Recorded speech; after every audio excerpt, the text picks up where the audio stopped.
خود ساز، تاریخ ساز۔ آدمی دو قسم کے ہوتے ہیں، ایک خود ساز اور دوسرے تاریخ ساز۔ خود ساز آدمی کی توجہات کا مرکز اس کی اپنی ذات ہوتی ہے، اور تاریخ ساز آدمی کی توجہات کا مرکز وسیع تر انسانیت۔ خود ساز آدمی کی سوچ اس کی ذاتی مصلحتوں کے گرد بنتی ہے، اس کے جذبات وہاں بھڑکتے ہیں جہاں اس کے ذاتی فائدے کا کوئی معاملہ ہو، اور جس معاملے کا تعلق اس کے ذاتی فائدے سے نہ ہو وہاں اس کے جذبات میں کوئی گرمی پیدا نہیں ہوتی۔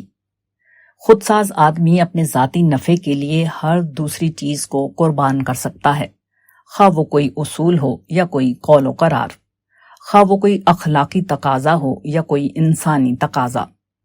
وہ اپنی ذات کے لیے ہر دوسری چیز کو بھلا سکتا ہے، وہ اپنی خواہشات کے لیے ہر دوسرے تقاضے کو نظر انداز کر سکتا ہے۔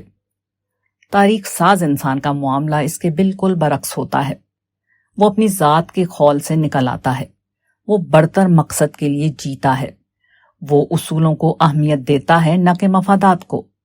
وہ مقصد کے لیے تڑپنے والا انسان ہوتا ہے نہ کہ مفاد کے لیے تڑپنے والا انسان۔ وہ اپنے آپ میں رہتے ہوئے اپنے آپ سے جدا ہو جاتا ہے۔